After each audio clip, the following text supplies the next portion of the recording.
Welcome to the Coach Style Podcast, where I like to talk to athletes, trainers, and coaches for some of the advice, some of the trials and tribulations, but also some of the successes and some of the things that they did to help them achieve their goals. Hope you enjoy. All right, guys, welcome to the Coach Style Podcast. Today, I have Jacob Gwynne with me.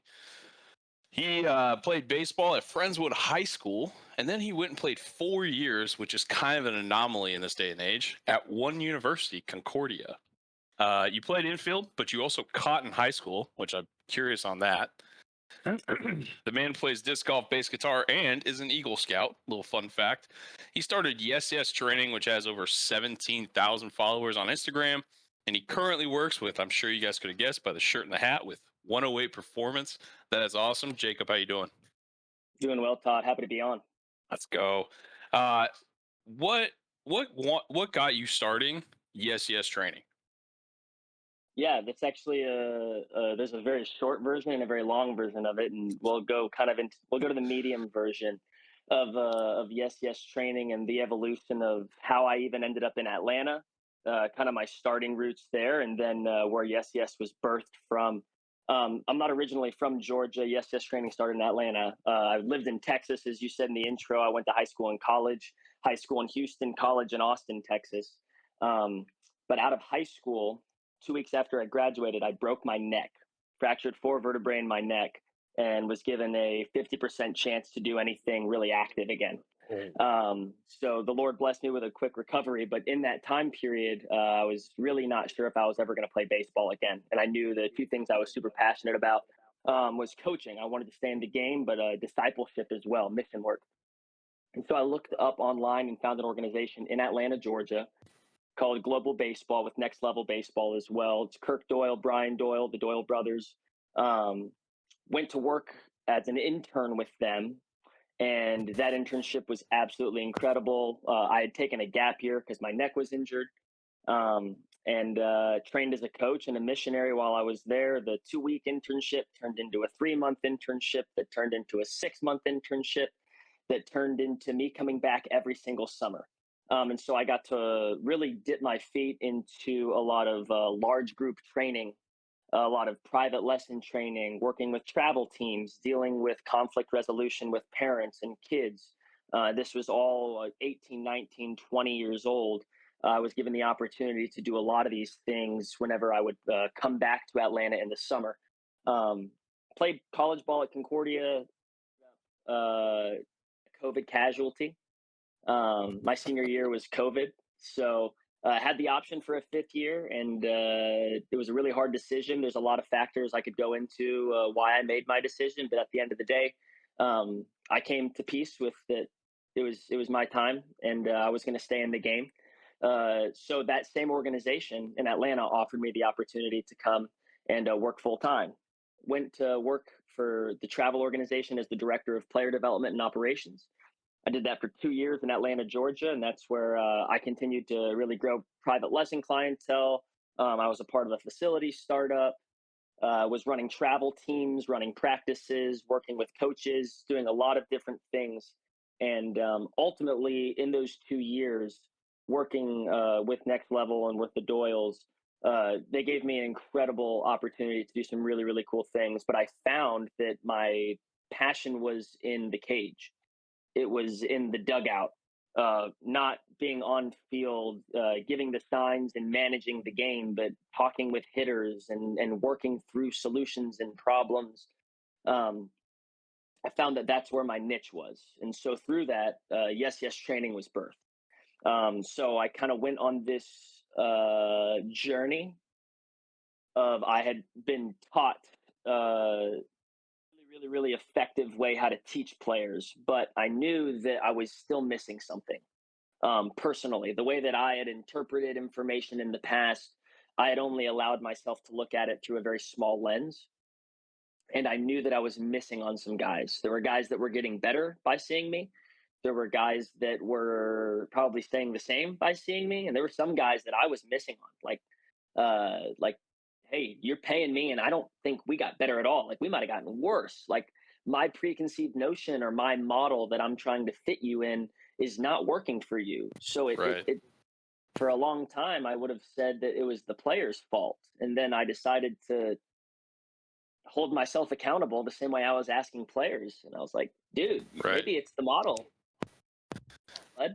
Right. So yes, training was born through a search for truth and understanding of how to personalize instruction in a way that I'd never done before. And so I started the social media page just to kind of have a place that could document my journey of growth. And through that, connected with a ton of people in the industry and have evolved and grown in a lot of ways just to be surrounded by some incredible minds in this industry. Um, and yeah, so yes, training was kind of me saying I've done some things in the baseball world, from youth baseball, travel baseball, directing things. I even owned a college summer league team for a little bit. And then I said, hey, look, pretty early on in my career, I've kind of narrowed down what I want to do. Um, Right. so that was the birth of Yes. Cam And was yes, kind of the yes, same way. He was telling me he's been approached by a lot of big league that he worked with over the break, and he goes, I've turned most of them away. He goes, my niche and like where I love to go and where I love to help with growth is high school and college guys. He goes, yeah, we can get better, but he goes, that's not me. He goes, this is where I work the best. And it was fun to listen to, because I think most guys, when they get the opportunity to work with someone that they would see on TV or has the opportunity to be seen on TV, they would jump at it no matter what. And when you find that spot where you do the best and you enjoy it, I think it'd be kind of dumb to not want to be there. right. Well, it's when you find that spot, you don't have to fake it ever. No, not at all. You don't have to explain yourself. You don't have to justify why this is your niche. It's apparent to everyone that comes in contact with you. Right. Just your presence is different because you're doing something that you know you've been called to do, that you're passionate about doing, Right. um, you've been gifted with. So that was the journey of how Yes started. And then Yes has evolved in a lot of ways since the birthing of it. If we want to get into that a little bit, I want to know how you broke your neck. That's perfect. Let's crazy. do it. Yeah, man. Yeah, it's a little bit of a testimony. So, yeah, at that point, 2 weeks after I graduated high school, I, had committed to play at Concordia University. I was, going there, ready to rock and roll. Finished up a good high school season, and I worked at a summer day camp. Some background might be helpful. I actually used to be a diver as well. So, Like swimming. yep, diving. Yep, Okay. swimming and diving, swim and dive Okay. team. So, Cool. high dive board, so can do a lot of body awareness, could do, triple front flips, double gainers, things like that. I did that my freshman year of high school, and continued it for a little bit, but then baseball just got more serious and I wasn't passionate about diving. But the backstory on that is I have experience doing a lot of flips into foam pits because that's how Yeah. we practice dives. Right. So fast forward 2 weeks after I graduated high school, I'm working at a day camp as a summer job. It's for the city, Friendswood Summer Day Camp, and we go to a trampoline park as a field trip. So I'm doing some flips on the regular trampoline, and the kids go, Mr. Gwynne, go to the foam pit. We want to see you do a triple front flip. And I was like, absolutely, that sounds great. It's nothing new. I've done this before. Right. Not even peer Uh, pressure at that point. yeah, by 6-year-olds, right? Yeah. Um, so I head over and I'm bouncing on the trampoline, and the beam that's across the ceiling, it looks kind of close to me. And I asked the guy, I was like, I know how to jump on a trampoline. I can get up there. Am I going to hit that thing? And he goes, dude, nobody's ever come close to hitting that. I was like, okay, that's fine. But I think subconsciously in the back of my head, I sold myself short on the bounce. Made it around 2.5 times in the second and a half rotation. I didn't hit the side. I didn't hit the bottom. I hit straight foam, but whiplash. I felt a crack in my neck, and my left arm went completely numb. I knew something was terribly Yo. wrong. Crawled over to the side. My supervisor stabilized my neck while EMS came, rushed me to the hospital, CAT scan, MRI. Um, And yeah, man, I fractured 4 vertebrae in my neck. I was half a vertebrae away from neck down paralysis. Yeah, no kidding. Um, and was in a halo for 2 weeks. And then they sent me home. And when I was home, it got worse. So I ended up going to a different hospital where they got me in an MRI machine. Because initially they weren't going to give me an MRI because my halo wouldn't fit in the machine. So they were just going to leave the halo on me for 6 months. Um, and so we went to downtown Houston Memorial, and they got me in their machine, their MRI machine, and found out I needed surgery. So 2 days later, got surgery and was in a neck brace for 15 weeks. Yo, Yeah. how did that experience help you learn about recovery and strength training with athletes? You've had to learn something from that, whether it be the mental thing of I have an injury and I have to deal with that, because not being able to do anything for an athlete, let alone a week, but Mm. 15 weeks. What do you think? Like, did you come out of that experience with any additional knowledge? Yeah, the biggest one for me, it wouldn't be as much about like strength specific things where I'm like, man, the back lunge really changed my career after this. I didn't Right. I realized Right. how amazing it was. The big one for me would be diet. Really? You are big time Yeah. when you're an athlete, you eating a ton and intaking a ton of calories, throwing down carbs and proteins left and right. Then you go to a situation where, like, not only are you not working out, you aren't active. Right. I mean, you're sitting down. The most exercise you might get that day is if you take a walk outside, and the walk outside is kind of tough when it's 100 degrees in Houston and you've got a Yeah. neck brace on. Yeah. So I lost a ton of muscle, and I put on like 30 pounds of fat. I got bigger than I've ever gotten, and I was not. Like I was not tailoring a diet to, hey, I'm going to play again kind of Right. thoughts. Because at that Right. time, honestly, I really didn't know if I was. No. You're just happy that But the you're biggest walking. thing, correct. But the biggest thing I would say, and I never had to be motivated to go to the gym. Once I got cleared, rock and Yeah. roll. It's time to go. Right. The biggest one, the thing that I never really got back was speed. Fortunately, that was the Really. hardest one. Strength, 100%. I came out stronger than I've ever been from a body standpoint. From a Right. speed standpoint, never really got it back. I never had it much to begin with, but I never got to the speed that I wanted to, like in a 60 time. Hmm. But back to the original question, when you have that shoulder surgery, that neck injury, Right. the hamstring, the MCL, if you like, be more intentional about your diet and what you're putting in your body, because you're not burning those calories off. Hmm. You're not actually staying active in those times. So you need to be very intentional about what you eat and how you eat. Because Right. if I had done that, I think it would have changed some things on the recovery process for sure. I was gonna ask you if you thought that inhibited your recovery.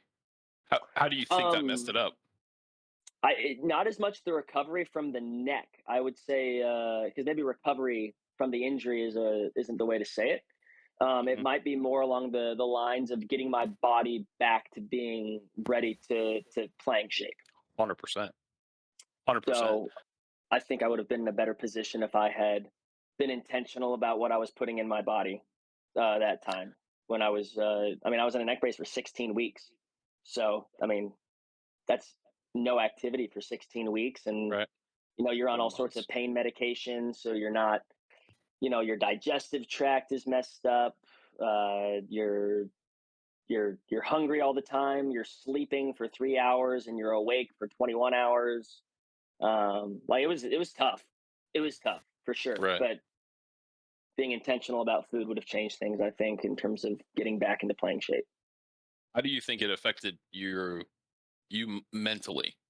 Whether you came out stronger because of it, or whether Hmm. you had to learn some things because of it? Yeah. Um, I think both. Obviously, anything from a that's a tragedy, and Right. time heals all. You can always use time as the motivator for what you learned, or to express what you learned. So obviously I came out stronger in a lot of ways from it, but also a lot of really difficult things that you had to go through from mentally, learning how to be on your own a lot. You know, mom and dad are both working. My twin brother went to college. My little brother's in school. You're at home by yourself most of the day. You know, one of the things that I'm super thankful for is I didn't get addicted to hydrocodone. Yeah, no kidding, right? Because holy cow, was I prescribed a stupid amount of that. And there were a couple times where I, would have been tempted to say like, I'm not really in pain, but it would have felt really good, you know. So Right. I guess the power of pain medication. I know that's not really the direction of the podcast right now, but holy cow, like, um, I learned that about myself, that I need to be careful around that stuff, because it definitely it's powerful, and there's a lot of Yeah. people being affected by it. Yeah. Do you know we actually got that stuff from Nazi Germany? A I lot do. of the a lot of the crazy stuff we have now is because of Hitler's doctors. Yes, And now that's, yeah, their pharmacies, like the methamphetamines, the crazy stuff. But as far as like, don't ever feel like you need to try and keep this on a one track, because as a ball player, like, players get hurt, athletes get hurt. So especially like if you've gone through something, chances are there's somebody out there going through it too. And it's real though, because that absolutely. it can mess your life up, and it has for a lot of people.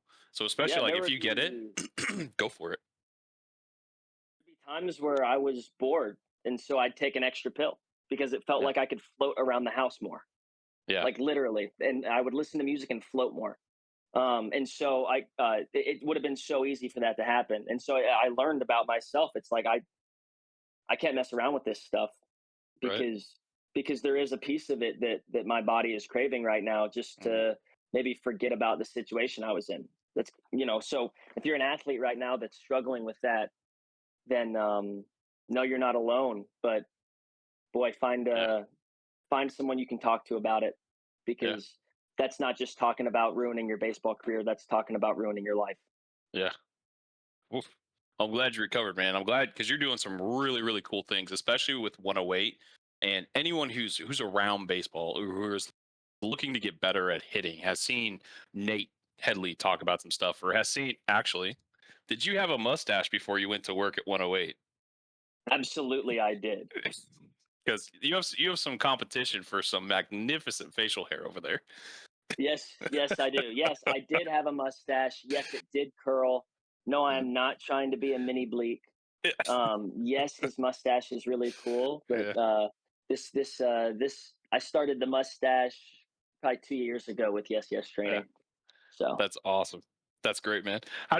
What is your favorite part about working at 108? About being around, because you're around some elite group of guys that are in mm, depth, that are, I think you had even mentioned it earlier, about just some old school guys that are trying to find how the new best thing, how they can add that in to old school grit, to new school mechanics, to just how guys move better. How mm, is it working over there? Like, how has that kind of changed? Because I know you started Yes before. How has that kind of right. elevated you as a coach? Yeah, I'll kind of there's kind of a two-part question, and all those are really, really good questions. The beginning part, my favorite thing about working here, um, every single day I get to come in and have discussions with some of the best hitting minds that I've ever been around. And that's Mhm. not just a we have our 108 model or method, and we're just going to continue to try to prove that. It's continuing to challenge what we see, and get better at getting guys better. My favorite thing, to simply put it, at 108, we don't have a model. No one comes into the shop to come and fit into the 108 model. The player is the model. Mhm. Period. We're not coming in here and saying, well, our philosophies and beliefs are that our best of the best players, they do this, and this. So we're going to make sure that we give you this, and this. Right. The player's the model. Whatever we need to do to communicate to get them to move cleaner, whatever words, whatever thoughts, feels, cues, we're going to dive into it and dig into it. And a lot of times, the way that we like to say it, we're not here to take things away from you. We're here to one, get you to understand what you already do really well, and see if we can use that as a way to propel you forward and getting you to clean up moves. Right. We're not here to take away what's important to you. We're not here to force things onto you. We're actually here to explore a bunch of parameters to see what works and what doesn't. And that's one of my favorite things is that there's no model that players come in and are fit into. We make the player the model, not just physically, mentally too. It's we go through a long evaluation process and ask a variety of questions that are baseball related, but also asking about what class in school are they really good at, right? Are they analytical? Do they want to try to solve the problem in math before they worked it out? Yes. Or Let's do they go. need to, or they do they need to write out the full problem to get to the answer? um, the subjects they like in school, the things that are really, really, when you ask them what's important to them, or when they close their eyes, what's the coolest thing they can do on a baseball field. All of these things are relevant to Exactly. understanding who they are as an individual, because that's who we're catering to, the individual. Um, and then the flip side, to or not the flip side, but to go further into that, um, every single day, if one of us has a thought that we're seeing something happen, and we try a new feel, we're always going to take that and then challenge it with other players that come into the shop. And if we find it to be a trend, um, then we see like, oh my gosh, this is helping a ton of athletes, right? And Yeah. then sometimes it's something that, hey, it's like we've tried it with a bunch of other guys, and goodness, it really only worked for a few of them. So I Right. guess this is more of a particular feel, right? But anything Right. like the Trout step over that people might see, um, and if they see a player kick back, no, we do not teach a kickback. Never Mhm. told a player to kick back in my life. It's something that their body does when they really, really do a good job of getting into their front side and putting force into the ground, and then the back foot becomes unweighted and just kicks behind them. Um, but that's another thing that players have been. Those things have been taken away from players because they didn't fit into the model Right. that coach was using. Did Cam ever Um, tell you about his discussions that he was having with the one of the Braves hitting guys? And they were, with I mean, Bobby, yeah, and they go out to eat and all yeah, that other fun stuff sometimes. oh And he yeah, was the like, front "It's foot the on the mat. craziest." Yeah, yeah. I was like, That's awesome. Where he goes like, "Well, most guys like you go into a cage, you'll see the back mat, the back foot. There'll be a hole right there." He goes, "What was crazy because it ended up coinciding with. I mean, they still do, but like they were just a league above their competition. Like the whole team was raking." And he goes, Right. "The front of our mats are worn out. I don't think it's a coincidence." I thought that was absolutely fascinating to listen Mm, to. It's refreshing to hear you even mention though that it's not a cookie cutter. It's the athlete. One thing I learned at Fuel Factory was, and I tried it, didn't work. It's not about me. It's about the athlete. It's always about the athlete. And I talked to Cam because I was curious on kind of his philosophy. And for me, I'd love to hear your opinion on this too. The hitting mechanics is just how do you move efficiently and consistently? How can we get that to translate to where the barrel is on the plane that we like at the time that we want through as long as we want. However you move, like if it probably won't be, but if you're standing on your head and we get that, you're going to stand on your head. Like that's what we're doing. So I think knowing these different things, because the thing I'll have in common with a hitter is we both have usually two arms and two legs, but we probably move completely differently. So if I can figure out how do you move efficiently and consistently and it feels effortless, we're probably on a good plane. We're probably at a good mm. starting point. What is your philosophy or what is your method of approach when you first see a hitter to get them moving efficiently? Yeah. So the philosophy that I would abide by, I talk about the two C's. It's concepts and contrast. Okay. Um, we talk about the way players naturally move and catering towards that, and we can look at and see some natural things. But I think so many hitters have been forced into a model now. I don't even know if they would know what feels natural and what doesn't. So with that, we'll go into the contrast talk of it. It's an exploration process of trying different things. You know, there's the model. I like to use this example. There's the model that 95% of hitting coaches use, and the reason I know that it's 95% is go watch a high school baseball game. And if I were to have 9 hitters in each team come to the plate and black out their face, black out their body, and all you got to see was their swing, setups are going to look almost all the same. Their hand position, their barrel position, their finish, it's going to look very, very similar because they've all been told you have to start, stay, finish, and do things that way. Let's think about the greatest hitters of all time. You black out their face and their body, and you know it's Griffey, the way he finishes. You know Right. it's Bonds because of the way he pumps and tips, right? You know Yeah. it's Miggy because of the toe tap. You know it's Trout because of the stick. We could keep going, right? Like even there's a McGuire, Sammy Sosa, Ricky Henderson, Daryl Yeah. Strawberry, right? Like these guys had unique moves and setups that worked for them. The only way that they found it, one, they may have always hit that way, and thank God they didn't have a coach decide to mess them Right. up. Right. We don't have that situation right now. Most of these kids have had a coach who've been told to do something. Yeah. So, like, what comes natural, you're going to have to go find a video of them at 5 years old swinging. Right. So, we aren't quite sure what natural is, and we don't have video of when they were 5 years old swinging. It's contrasting. Hey, let's go low hands with a bat tip. Hey, let's go high hands with a pump, right? Let's go big leg kick. Let's go short leg kick. Let's go closed off. Let's go narrow. Let's go wide. Think about staying inside the ball. Think about swinging around yourself. Think about swinging up. Think about swinging down. Hey, manipulate the ball this way. Manipulate the ball that way. And then working through these things, we find, holy cow, man, when he thinks about hooking a ball with a closed off angle, with his hands down at his hip and a bat tip towards the pitcher like Sheffield, miss.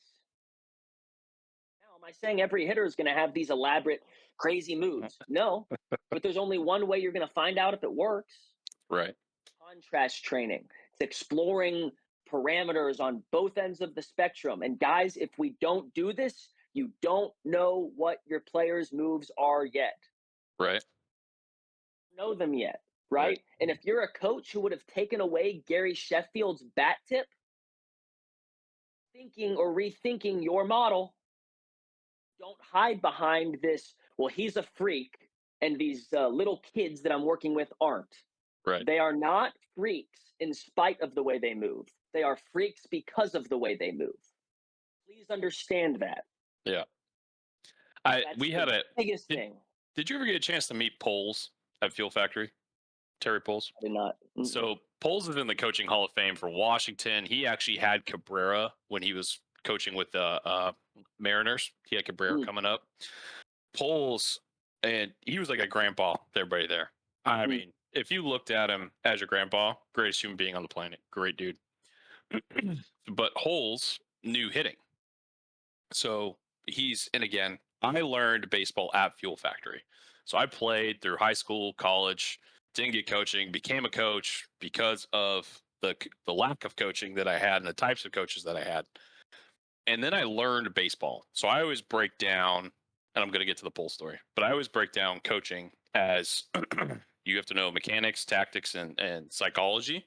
And then the level of coaching that you become is how well you effectively communicate those three things. I think as a coach, right, as a manager or whatever. Well, Poles, so I'm in Fuel Factory just learning. So then Poles goes, "Hey Todd, you want to know like how what makes a really good hitting coach?" I'm like, "Yes." Like 100%, like lay it on me, dude. He leads me and just kind of like draws this thing out. And he goes, "The key to being an absolute elite level hitting coach is having really good hitters." I was like, "Come on, Paul's you killing me, man." And he goes, "But no, really, like if you see a Hunter Pence Or if you see a Guerrero senior, right? And you're like, and you want to change that, you're not a good hitting coach. He goes, if you have a guy hitting 400, don't make him a 280 hitter. He goes, sometimes you just got to leave him alone. How do they move the best? How do they figure that out? And then going down that path, it kind of made me step back and go like, all right, if I suggest this, why am I suggesting it? Is it because I think this is how hitters move, or is this how he moves better? And most time, 99% of the time, when you go like, how do you move the best? It's usually a good call. Um, you had mentioned hitters uh, trying new things and doing their natural move. Do you think that move, like for instance, if that kid swinging naturally at 5 years old, just because it's such an iconic move, using Sheffield's hand pump, how often do you find, if you did have video of those younger guys, of those moves changing as they get older because they get bigger, they get stronger? How often are those moves the exact same, or how do you see hitters evolve as they get older? Un- yeah, unfortunately, so little kids, they don't have muscle, and they're taking a weighted object, and with no instruction, they're just simply being told to ball strike. Hmm. Hit the ball coming in and strike it. So you see gravity take over and the bat naturally fall in, and then the Hmm. trunk turns and it connects, and the barrel catches in the turn and delivers, and it's Yeah. beautiful. And it looks really good, and then a coach tells them they're dropping their hands and messes them up. Oh my Um, god. but into that, right? So times those are really natural moves. You see very natural beginnings and very natural ends, right? Hmm. Um, if your kid is 5 years old and all of a sudden he's doing like a one hand bat drop finish, oh, that's awesome, right? Like no one told him to do that. Right. Did it when he was trying to hit an object like hard. If he guys has a two hand low finish and is roping the ball, we're gonna make him finish high now. But here's the problem: those natural moves and the setup in the end. Remember, that's a kid moving with no muscle. Right. Have to have. They don't have a choice. They won't be able to strike the object if they're not efficient. In fact, we find Right. like there's little guys that have better kinematic sequence because of it than freaking Right. older dudes. Um, and then you get older and you have these preconceived notions about what you're supposed to do and how you're supposed to do it. Some good, some not good. Everything works and everything sucks. But then you get in the weight room and you get all this muscle, right? As they get bigger and stronger, a lot of times, if they're being forced to do something that's robotic and mechanical and they're stronger, you can find a way to still strike a ball well with really, really bad sequence and inefficiencies. Right. Um, that will at some point get exposed.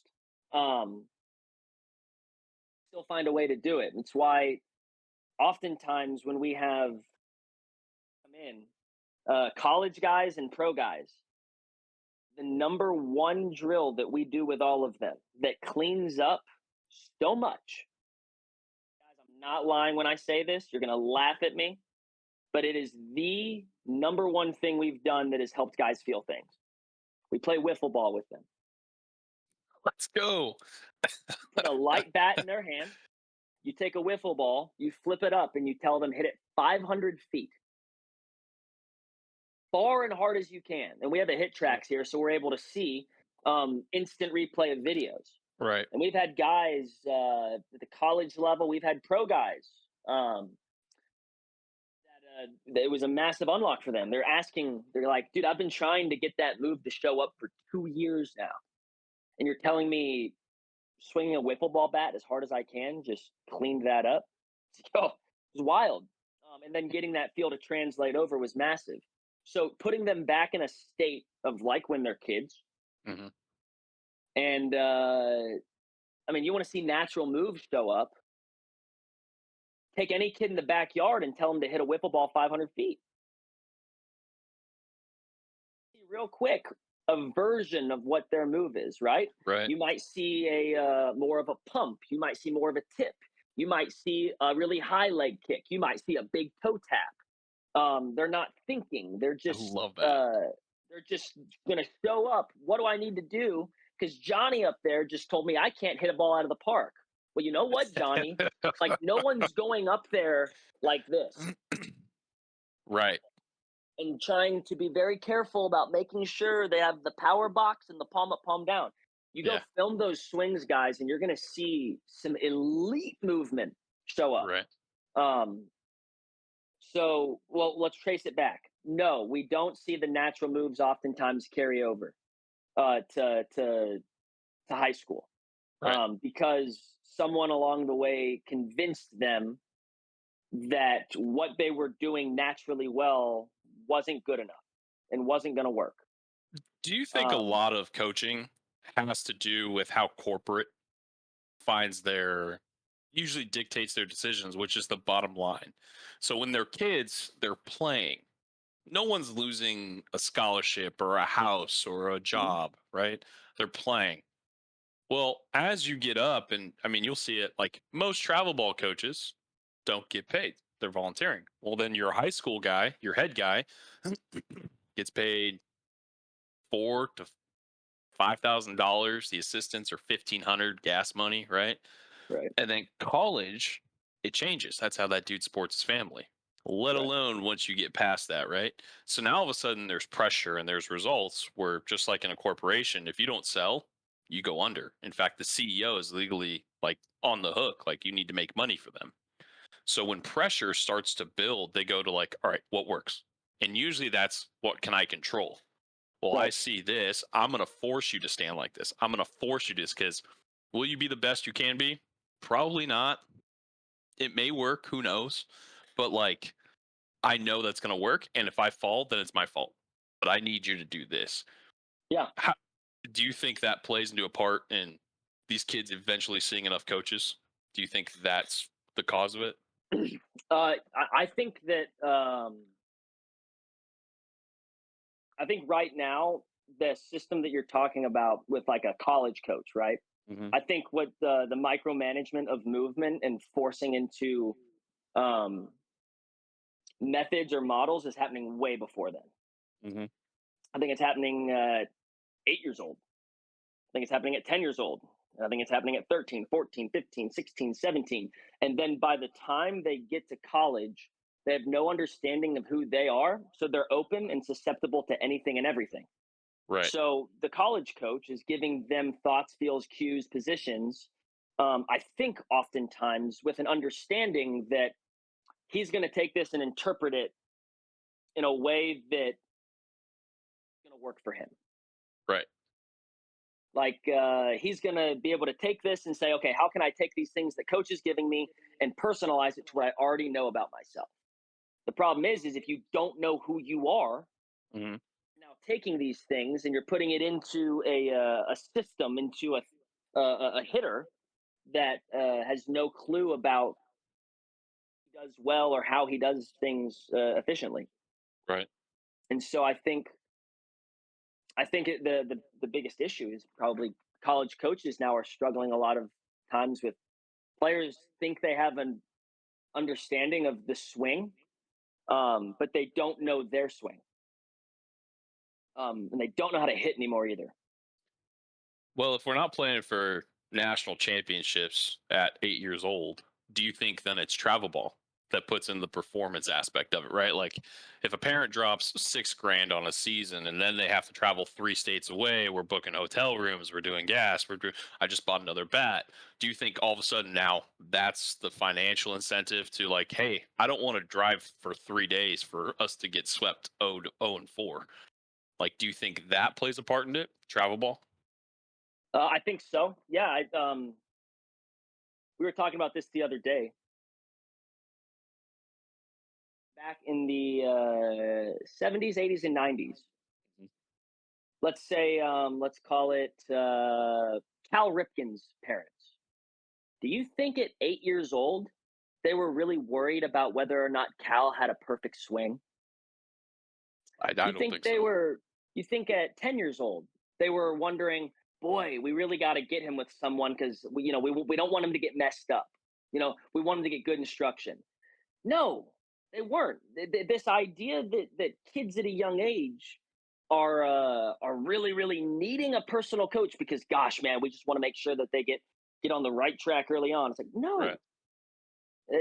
and I think this drive that winning championships at 8 years old, 9 years old, 10 years Mm. old is a massive push Yeah. for why parents think that their kid needs to be above and be ready. But Yep. really, it's just ready for whatever level you want to plug him into now. Right.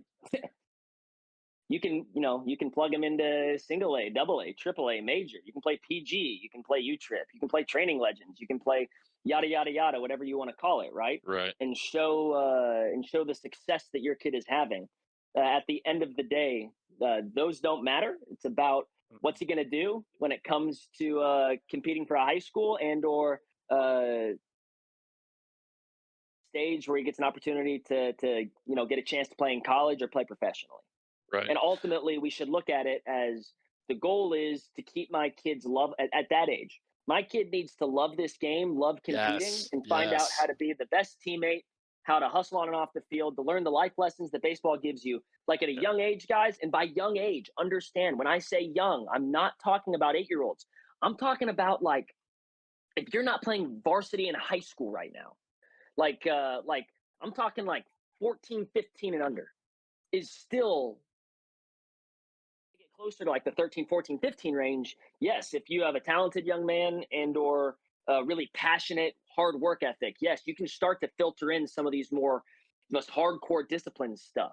But at the end of the day, guys, like prior to that, you and I have a very different understanding of what young player is because a young player to me is an amateur. Right.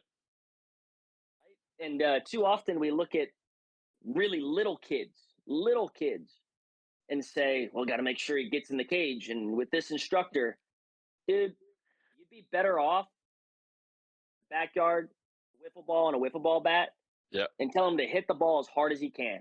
Hmm. And guess what? If you think he's spinning open and pulling off, don't tell him that.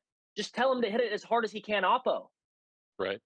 And eventually he'll figure out and he stay closed a little bit longer instead of dad telling him to do something. Like at the Right. shop here, we train pros, we train college guys, and we train kids too. And people all the time ask us, hey, what do you guys do with the kids?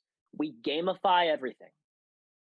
We're not micromanaging movement out here with little kids. Quite Yep. literally, if they're late and stuck back, awesome. Hey, bro, hey, how hard can you hit it in the left center gap? 5 points if you hit it in the left center gap. How hard can you pull it, right? If they're Hmm. spinning out and open, hey, dude, hey, I want you to kill the L screen right here. 5 points. And eventually they're going to figure out because either they're going to lose the game and be upset or they're going to figure it out. Right. Find a way to Oh man, compete and win. that that brings me back. So I ran the speed, strength, and agility at Fuel Factory, and when I moved out to Missouri, I started to run and set their program up for agility and strength, and it's a progression thing. But they had a class, they called it core. Well, core was like, hey, come in, just start doing it. And we had a younger group, and for them it was like, all right, let's do it. And it got sold as like this really high level stuff, and I was like, all right, I'm like, I do that, but I did it with high school and college guys before. And so I tried to do it with these little guys. Didn't work. Like, had stations, it was like herding cats. So I'm frustrated beyond belief. Parents are frustrated, I'm frustrated. I go to John and Huizinga. I was like, you do these all the time, how do you do this? And he's laughing because I'm like, I'm beside myself, like I have tried everything. And he goes, you can't make a wild horse do tricks. I was like, what are you talking about? And he goes, they want to run. So what your job is you give them the lane to run in and to do whatever the wild horse wants to do, but your level of expertise is to set that lane up for your drill. So like if we'll do like a bear crawl or just basic like agility stuff, right? Just basic footwork. I'll set cones up. I'm like, this is what we do. This is what we do. Go. And if they do the drill, great. If they just want to sprint, great. Have fun, right? Like we even had it where it's like, all right, let's go 5 minutes. How many times can you touch the line? And they just whoa and just take off. What they don't understand is like they're competing with each other. Now all of a sudden, now it's like, how fast can I get through there? And they're not doing a drill; they're playing.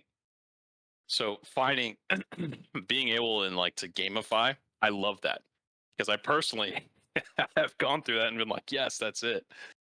You also mentioned they need to love the game.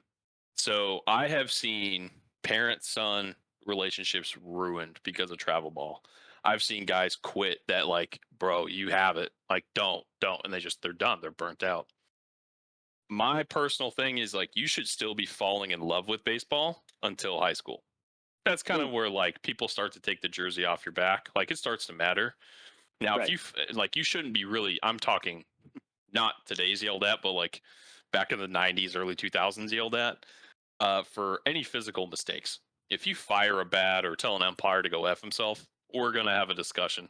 But like, not until high school. Like, you should still be falling in love with the game.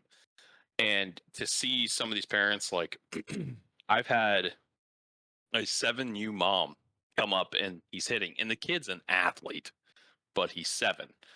And she's like, "Yep, as long as you make him Corey Seager, we're good." I'm like, "What?" He got, "No, he's gonna play pro ball." And I'm like, "Let's get through puberty first." Like, like, whoa. Because like, if you're telling me this, and this is our first session, what are you telling the kid? Mm, Like when the doors are closed. Like, I couldn't imagine being 7 and have like, if I don't become a professional, which there's so much stuff you can't control just to get to the show and play in the show happen, like out of your control. Like, I can't imagine that pressure knowing that if I don't do that, my parents are upset at me. right. Like, Yeah, dude. I think whoa. this is such an important topic, and the way that I like to describe it is kids fall in love with different um, steps of the process at different times. Listen, if your 10-year-old right now, without you having to ask him, is taking 200 swings in the backyard every day, asking you to take him to the park so he can run sprints, working on base running, working on his arm path, you want to go and put him in a competitive atmosphere, hey, he fell in love with the gritty part of the process really early. Give it to him. Make it competitive. Make it tough, right? Because that's part of the process that he loves right now. He loves the tough. There are too many 10-year-olds fallen in love with that process yet. They have not loved that part of the game yet. Parents think that they should. You cannot rush this part of the process. Sometimes it takes till they're 15. Sometimes it takes longer than that for them to be the ones taking the initiative to embrace the suck. Mhm. Right now, understanding that 8-year-olds need to already be ready to embrace the suck. Not the case. Now, if your young athlete, without you coercing it or forcing it, is already there, give it to him. That part of the box. Yeah. He's not there, then the part that he's fallen in love with, feed that. If the Right. part that he's fallen in love with is that he, go out and have fun with his buddies and doesn't do so good at it, but is just loving it, then that's the part that you need to just absolutely dive into, that he loves, and continue to make him love that piece, right? Now, eventually, if it gets to a point in the age where he still hasn't really fallen in love with the kind of the tough grind part, and his age kind of is saying he should by now, stop pouring money into it if he's not going to do it. Yep. That's totally fine, Hmm. I have a right? couple But parents that are doing that right now. They're like, I can't, I'm not going to force him to do it. Like, if he doesn't want to do it and this is what it takes, like, hey, that's okay. Like, it is what it is. if you are having to remind your child to want to work harder at getting better at a game, why are you spending a ton of money on him Right. doing it? Right. Guys, it doesn't make sense. It makes zero sense. Anyone who's listening right now, Mhm. you are doing it more for your entertainment as parents than your child's enjoyment of the game, Mhm. because you have created a social atmosphere where that's where all your friends are. Your family dynamics are centered around what the team did that weekend and what your kid did. You're going to mess up your family. You're going to have your kids that aren't even in baseball in therapy in 10 years because they were a part of a travel ball family. And the dinner table dynamic was dictated around whether Timmy hit good or not, or whether the coach played him good enough. You're going to have kids absolutely disdain being around the ballpark because you created a family dynamic that was centered around what happened there. It should be centered around that your kid is learning life lessons that are, despite hard circumstances, I'm going to be a good teammate. Despite hard circumstances, I'm going to work my butt off and hustle as much as I can. I'm going to learn how to break into a lineup when things aren't fair, right? Those are the things that your family dynamic should be centered around when it's at the ballpark. The rest, they should be having fun and competing. I do an interview before by the way, I agree with 100% what you just said. I do an interview before I accept new clients with every single one. And a couple of things I talk about because I want to see the reactions. So I ask them, out of 10, how hard do you work at what you want to do? Like, what's your goal in baseball? How hard are you working towards it? And, you get 9s, 9.5s. I've had 110. And I go, okay, well, there are guys in Dominican that wake up at 6, they go to school till noon, they eat, and then at 12:30 or 1, they go to baseball practice, and they practice till 7 p.m. And then they go do their individual stuff for baseball. Now that you know that, how hard do you think you're working? Now, I'm not saying that you have to work that hard. You should enjoy the game, but just be realistic because those guys can come play at the colleges you want to go to. They can 100% play in the MLB, and that's their way out of their country. So, what do you think about that? And then there was another one. You had mentioned it. I'll think about it again. But as far as like with athletes working hard and that was the question. With what is your first reaction? I think I have a decent guess. When you hear parents going, "Hey, I'll give you $10 for a single, $20 for a double." Oh God. Ugh. Ugh. Guys. Because it's coming from a good place. They want them to succeed, and especially like this is why I believe the corporate thing. Because why do people go to jobs? Some people love what they do, but most people it's to get paid. So when you get money driven, if you think they'll perform better, but again, that's just pressure because again, success in baseball is 30%, maybe 40, maybe 5 in high school if you're really destroying it. But like you're asking someone who is subject to failure and it's guaranteed, right? The only person that failure is the exception for in baseball is a successful starting pitcher. Where like when they fail, that's rare. But everybody else, it's going to happen. So when you see parents like that, and then oh sorry, I was gonna ask one more question, but let's get this one first. Yeah. I'll knock this one real quick. I would I love the incentivizing aspect of it. Stop making it about hits. All a hit is you reach first base safely without an error being made. Pop ups over the first baseman shouldn't have incentives. Hmm. Guys, hey, if you go up there and you attack a pitch and hit it hard, it's going to be a reward because that's what we want to reinforce at a young age. If you go up there and you attack a pitch and you hit it hard, I don't care where you hit it. The air doesn't have to be on the ground, no specific spot. You get up there and you hit the ball hard, hey, keep doing that. Let's go. Come on. Good with that. At that point, that's everything that they can control is what you're rewarding. You're not rewarding something that is out of their control, which is a hit. Once the ball leaves the bat, we cannot control whether it's a recorded hit or not. You can hit the hardest ball you've ever hit in your entire life, and it's a line drive to the center fielder, and you can hit a dinky rollover in the 6 hole, and because the shortstop and third baseman were out of position and took a terrible angle, you got a hit. Shouldn't be rewarded. Yes, we got on base. Great for a team. Reward what can be controlled. Because if you start to reward the uncontrollable, that's when failure is going to get to them way, way worse. Like they're not going to understand why, right? And I'm still not rewarded. And now everything becomes about success in the hit and less about doing the things that they could control really well. Right. Compress the core. Well, one of the things I love because I had a coach that he fixed let me put it this way. He gave me the opportunity to get out of a terrible suggestion by a college coach that was given to me.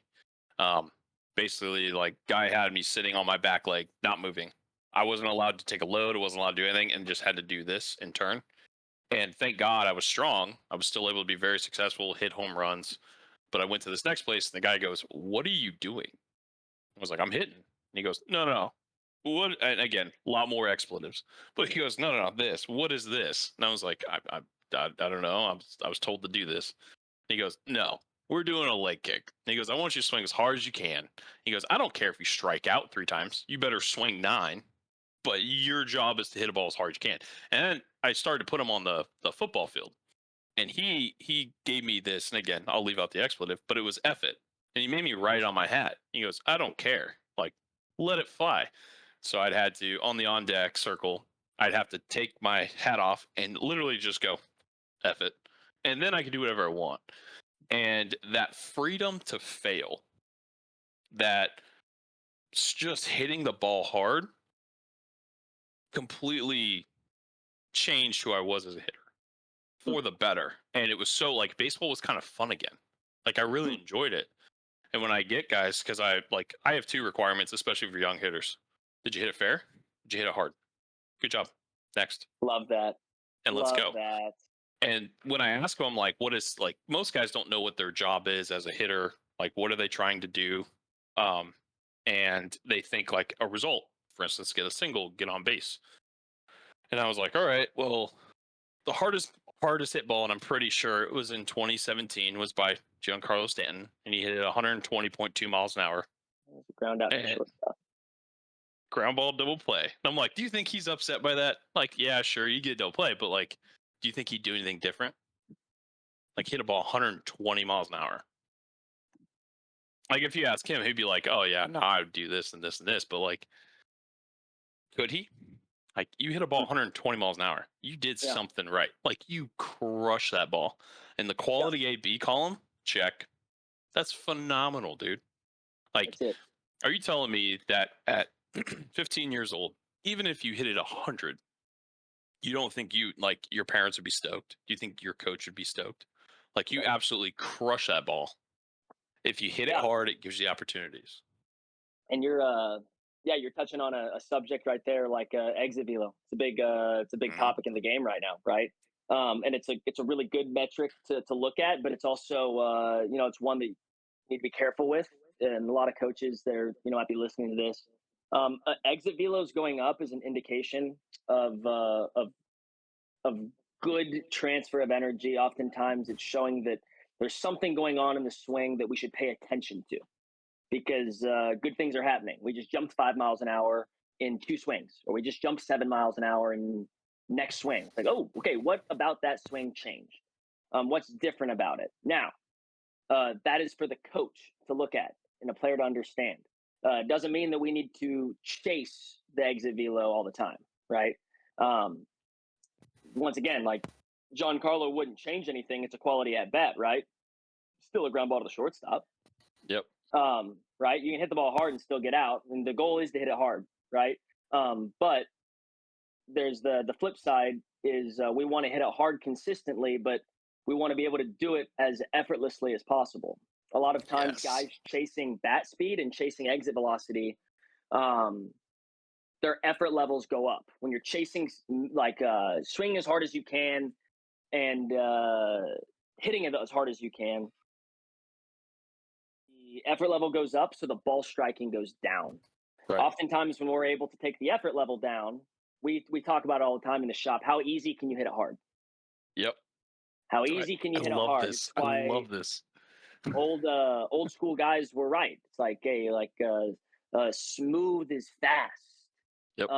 Like that's something they'd say with fielding, with throwing, with hitting, right? They're not looking for the guy in batting practice. And you go watch a batting practice, you don't see major league guys hitting the ball 105 at 95%. You see them hitting the ball out, and it looks like they're barely swinging. It's Hmm. because they found a way to efficiently transfer energy into the ball, and we talk about that a lot in the sequence is being able to put force into the ground. Yep. That's why we talk about the swing being from the top down. A lot of coaches talk about it being from the ground up, so they cue a lot of lower half things. Mm-hmm. Energy can't transfer from the ground up unless force is first put down. Force has to be put down, and that's the upper body compressing down into the lower half in order for energy to transfer up. And those guys do it better than anybody. One of my favorite things to do with a hitter, I'm like, have you ever had that dream that you're in, game 7 of the World Series, bottom ninth, and you hit an absolute moonshot to win it? They go, yeah. And I'm like, all right, I want you to close your eyes and show me that swing. Mm. And they'll do it. And it's just like they see it in their mind. They're sitting there, they just launch this ball. And I'm like, do you notice that your balance was perfect? Did you notice that you didn't go anywhere? Like you just, and you were just sitting there. Like there's a reason moonshots look like, and they're just standing there. It's not because they didn't swing hard. It's because all the energy is going into that ball, screaming into the atmosphere. Like Yes. you're transferring well. And I love, it's so much fun because like, this is the first time we've sat down and talked. I know we had our phone conversation last week, but like the amount of terms that you're saying, because like you don't know me. I've never sat in one of your hitting lessons. You've never sat in one of mine, but the terms are so there. So one of the things I love for guys to do is I'll have them swing hard and they'll crush a ball and they'll finally make a wood bat crack. I'm like, great. Make that same crack with 70% effort. Try and do it. And all of a sudden, because it'll swing hard, or I'm like, how hard did I swing? And I'll hit it, and obviously, like, I'll hit it hard, and they go like, you didn't swing hard at all. I'm like, right, but why? I made energy, but I just transferred it better. I moved the energy into the ball, and that's the goal. And once I'm like, what I've noticed with hitters is they think a hit requires a lot of effort. Like they think they need to do a lot, but I'm like, you don't. Especially when guys start throwing harder, like you don't have to swing as hard. You have to just be more efficient with it. So with guys, I'm like, I know it's going to feel cheap, but it's not. You're just moving very, very efficiently. Um, you had also mentioned exit velo, and I was curious. So the way I use exit velo, and I'm curious what you think about this. I use exit velo as a way to give guys a job. So contact, singles, doubles, power guys. And I mentioned because we're right next to St. Louis. Pujols is one of 4 guys that hit over 700 home runs, and he classified himself as a doubles hitter. What do you classify yourself as? And they'll say whatever, whatever. And if a guy, I'll take average exit velo, like let's say he's hitting 60. Great. We're going to find ways to get on first base. Here's all the ways you can get to first. And I'll use the back of the cage, and the back of the cage of a 70-foot cage, 5-6 feet off the ground to like, maybe 10. I'm like, if you take that band, that's where you're going to have success. You're going to hit some above, some below. It's fine. Once you start to creep at 80 plus, all right, well, let's move to the top half of the cage. You could even flirt with the top of the cage if you want a little bit. You hit 90 plus, all right, well, we can afford to get the ball up a little higher. If you hit 100, we can start talking about some stuff. But like, there's a reason for it, and if you guys look at the back of the cage, if you guys are watching the podcast, but if you guys look at the back of a cage at the top left corner, top right corner, they'll have hula hoops, or you can put a hula hoop there. And if you take that out, those are your gaps. So like if in your hitting off a tee, if you're trying to hit the top right of a cage, if you're righty, that's a double the other way. It's something very simple to go for. But all in all, that's how I use exit velo. I'm curious, what do you think about that? Is that a good approach to using average exit velo to giving guys Uh, jobs? I like to go back to the contrast piece of it. So Mm-hmm. first off, understanding a hitter, who they are and what their role is, right, is Mm-hmm. massive. If you are a guy that's hitting the ball, 75 miles an hour in high school right now, Yeah. and you're consistently trying to hit an absolute nuke, it's like the math doesn't really add up there. Yes. Um, like we need to understand who you are. Where are you going to get most of your hits, Yeah. right? So getting them to understand, hey, with where we're at right now, this is where mentally this round we're going to be a know your role, know your role round, because this is our exit velo. But on the flip side of that, I've found that there are guys who classify themselves as a contact hitter when they're younger. So all they work on is ground balls up the middle, ground balls the other way, and then they actually they're creating compensations to make that happen. Hmm. And then by the time they do grow and they can hit the ball harder, they still are holding on to those compensations. So they can hit the ball harder now, but they're still just trying to be punching Judy. Yeah. So I think the contrast piece is I don't care how hard you're hitting it. Um, we're going to have a know your role round, but we're also going to say, hey, like, just because we know our role doesn't mean we're going to minimize us trying to backspin the ball in the gap pull side. So I think the contrast, once again, there's two ends of the spectrum, Right. right? The thought is, okay, hey, you're a power guy that can hit the ball out. Only going to work on the power side. You're probably losing some adjustability in the guy who can play a role in moving runners or doing things at times if you don't actually have him work on feels with his hands. Right. He should be able to do both, right? You should have a power hitter that can also know how to hit uh, in a situational baseball, in Hundred situational percent. baseball. Vice Yeah. versa, right? Let's contrast the other one. Needs to understand how to put the ball in play consistently, but don't ever want to completely change who he is, so that way when the time comes, he's able to go pull side gaps and start hitting some bombs. So I think once again it lines back to if we can get them to move efficiently, if we Hmm. can get them to understand what clean move, clean bat path, clean barrel delivery, get them to understand what ball striking really is and looks like, and how they as an individual strike the ball really well. At some point, it's going to happen where they're hitting the ball harder. So as long as we teach them how to do those things well, then we can start to talk about their role as a hitter. Right. Well, we're coming up on an hour now, Yeah. and there's 100%. I definitely would love to have you back, Yeah, I but would love to be back because we didn't get into as nope. much as I thought we might to, which is sweet. So let's plan another one, man. 100%. Before we go, there was a question though I ask every single person, and I didn't tell you this, so sorry to ambush you. All good. Um, if you if you meet a player and 100% worth, like if he was there and he was at your facility and you could just pour into him, you would. But he's about to go to the other side of the world and there's no email, there's no phone. You're never going to see him again. But you wanted to give him one piece of advice it could be even in the field, but to help him get better. So to give you some time, I'll tell you what mine is. Mine is for catchers. You need to go sit in front of 100. That's my one piece. Go sit in front of 100. Velocity exposes inefficiencies. If you can catch 100, chances are you're doing 95% plus right. It's not going to be fun. There are way better ways to do it. But in order for you to be able to be in the right leverage positions and timing, 100 is going to get you there. What is your version of that? What is your one piece of advice that you would give to a player?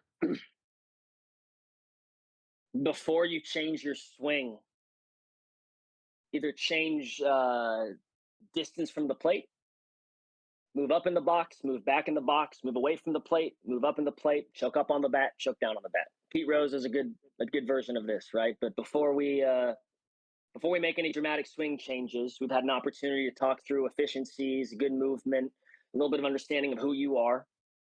Um, Look at changing, making adjustments to those things before trying to make in-season adjustments to the swing. Let's go, baby. That's some solid advice right there.